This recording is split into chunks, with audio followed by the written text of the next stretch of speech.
صل على رسوله الكريم أما بعد فأعوذ بالله من الشيطان الرجيم بسم الله الرحمن الرحيم والسابقون الأولون من المهاجرين والأنصار الذين اتبعوهم بإحسان رضي الله عنهم وقال الله تعالى في مقام آخر يريدون ليطفئوا نور الله بأفواههم والله متم نوره ولو كره الكافرون وقال النبي صلى الله عليه وسلم إن الله يبعث لهذه الأمة على رأس كل 100 سنة من يجدل لها دينها وقال النبي صلى الله عليه وسلم العلماء ورثة الأنبياء أو كما قال عليه السلام آمنت بالله صدق الله وصدق رسوله النبي الكريم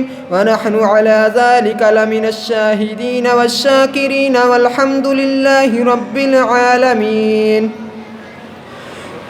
وہ بچھڑا ہی کچھ اس ادا سے کہ رت ہی بدل گئی وہ بچھڑا ہی کچھ اس ادا سے کہ رت ہی بدل گئی ایک شخص پورے شہر کو ویران کر گیا۔ میرے واجب الاحترام اساتذہ اکرام اور میرے ہم مشن ساتھیوں، السلام علیکم ورحمۃ اللہ وبرکاتہ۔ آج میرا موضوع اس ادارے کے بانی رحمۃ اللہ علیہ کے حالات زندگی میں ہے۔ دعا ہے اللہ تعالیٰ سے حق و سچ بیان کرنے کی توفیق عطا فرمائے۔ بزم الحشمت کے شاہینوں، آپ حضرات کو معلوم ہونا چاہیے کہ آج جس گلشن کی اتنی بہار ہے کہ ہر ایک پھول کی اپنی اپنی خوشبو ہے، اس علاقے اور گاؤں بلکہ بیرون ممالک کی سجاوٹ اس گلشن کی چمک دھمک اور بہار سے وابستہ ہے۔ سامعین، آئیے جاننا چاہتے ہیں کہ آخر وہ کون ہستی ہے جنہوں نے دلی خوشنودی اور اخلاص بری محنتوں اور کاوشوں کے ساتھ اس عظیم گلشن کی آبیاری فرمائی۔ یقیناً سامعین، اس ادارے کا ننھا اور معصوم طالب علم باوضو ہو کر رب لم یزل کی انتہائی مقدس و مطہر کتاب کو اپنے ہاتھ سے کھول کر کوئی لفظ، آیت یا سورت پڑھے گا۔ بچے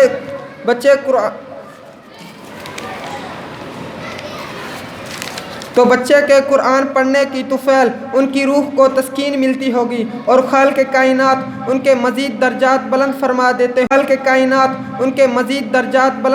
دیتے ہوں گے۔ آج ان کی روح سعید خوش ہوگی۔ آتی رہے گی تیرے انفاس کی خوشبو، آتی رہے گی تیرے انفاس کی خوشبو، گلشن تیری یادوں کا مہکتا ہی رہے گا۔ جن کا نامی اسم گرامی بانی جامعہ حاضہ حاجی محمد جاوید اقبال رحمۃ اللہ علیہ ہے۔ اللہم اغفر لہ، اللہم ارحم لہ، اللہم اغفر لمحمد جاوید اقبال وارفع درجتہ فی المہدیین واخلفہ فی عقبہ فی الغابرین واغفر لنا ولہ یا رب العالمین۔ اے اللہ، محمد جاوید اقبال رحمۃ اللہ علیہ کو بخش دے اور ہدایت یافتہ یعنی جنتی لوگوں میں ان کا درجہ بلند فرما۔ ان کے پس ماندگان میں تو ان کا قائم و مقام یعنی کارساز بن جا، ہماری اور ان کی یعنی سب کی مغفرت فرما دے۔ اے پروردگار، اور ان کی قبر کو کشادہ فرما دے اور قبر میں ان کو نور عطا فرما۔ موصوف رحمۃ اللہ علیہ کے دل میں دین کی سچی تڑپ تھی۔ اپنے مخلص غمخوار دوستوں کے ساتھ مشورہ کر کے دینی تعلیم اور قرآنی تعلیم و تربیت کی کمی محسوس کی تو انہوں نے سن 2002 عیسوی میں اس عظیم ادارے کی اپنے دستے بابرکت سے بنفس خود بنیاد رکھی اور اللہ تعالیٰ کے گھر یعنی مسجد کی بنیاد سن 2000 عیسوی میں رکھی۔ حج اور سب سے پہلا جلسہ 2005 عیسوی میں منعقد ہوا۔ تو زندہ و جاوید ہے پائندہ رہے گا، تو زندہ و جاوید ہے پائندہ رہے گا، نام تیرا دہر میں پابندہ رہے گا، تاریخ تیرے نام کی تعظیم کرے گی، تاریخ کے اوراق میں آئندہ رہے گا۔ سامعین، ہمارے بانی رحمۃ اللہ علیہ کے نام محمد جاوید اقبال ہے، جس کا معنی ہمیشہ رہنے والا۔ یقیناً وہ اسم بامسمہ تھے۔ اپنے نام کی طرح زندہ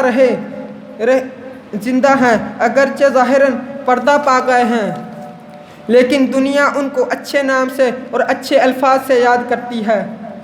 چند ایام یا پورا ہفتہ دین کی خاطر مدرسے میں گزار دیتے تھے۔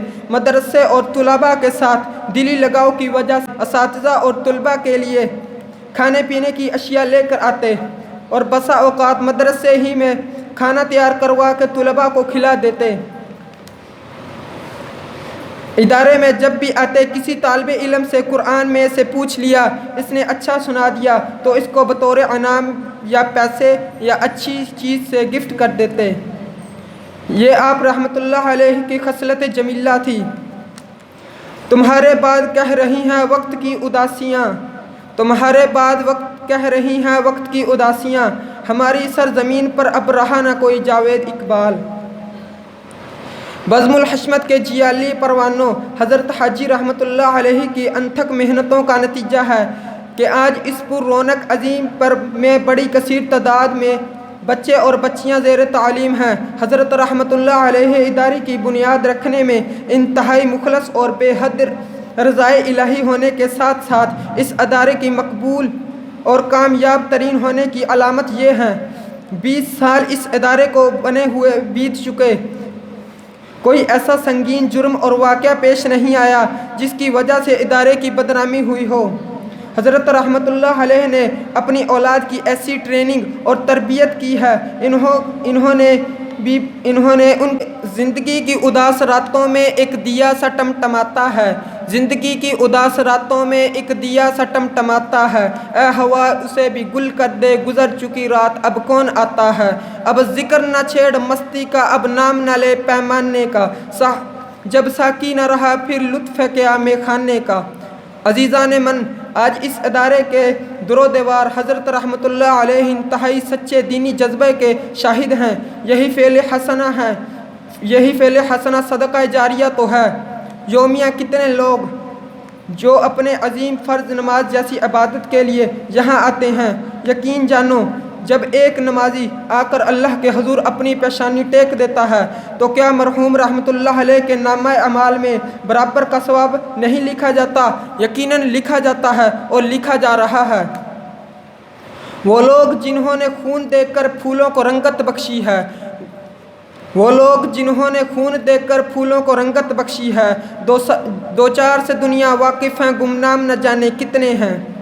نبی صلی اللہ علیہ وسلم کی حدیث مبارکہ کا مفہوم ہے ابن آدم دنیا سے چلا جاتا ہے، اس کے اعمال منقطع ہو جاتے ہیں، مگر اس نے پیچھے نیک اولاد چھوڑی ہو، اولاد نیک کام کرے گی، برابر کا ثواب صاحب اولاد کے کھاتے میں لکھا جائے گا۔ اسی طرح مسجد بنا دی اور پینے کے لیے پانی کا انتظام کر دیا، سب چیزوں کا شمار صدقہ جاریہ میں ہوتا ہے۔ ان سب اشیاء کا ثواب موصوف رحمۃ اللہ علیہ کے سجل الاعمال یعنی نامہ اعمال میں لکھا جا رہا ہے۔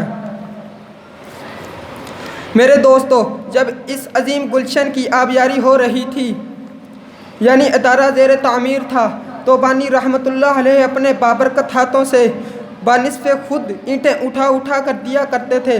تقریباً ساری عمارت اپنی نگرانی اور بنفس خود کام میں شریک ہو کر بنوائی۔ حضرت حاجی جاوید اقبال رحمۃ اللہ علیہ اتنا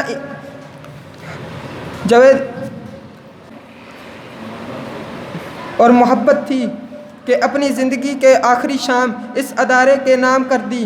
مدرسے میں تھے، غالباً مغرب کی نماز پڑھی اور نماز کے اندر میں کوئی مرض لاحق ہوا اور مسجد سے باہر تشریف لائے۔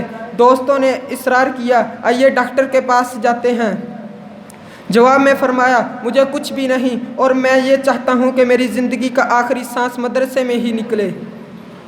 دوستوں کی زیادہ اصرار پر جب ڈاکٹر کے پاس جانے کے لیے آمادہ ہو گئے، راستے ہی میں تھے کہ چشم فلک نے وہ سیاہ دن بھی دیکھا۔ 1 اکتوبر 2014 2014 عیسوی علم و حکمت اور سخاوت کا آفتاب و مہتاب ہم سے روٹھ کر ہمیشہ ہمیشہ کے لیے غروب ہو گیا۔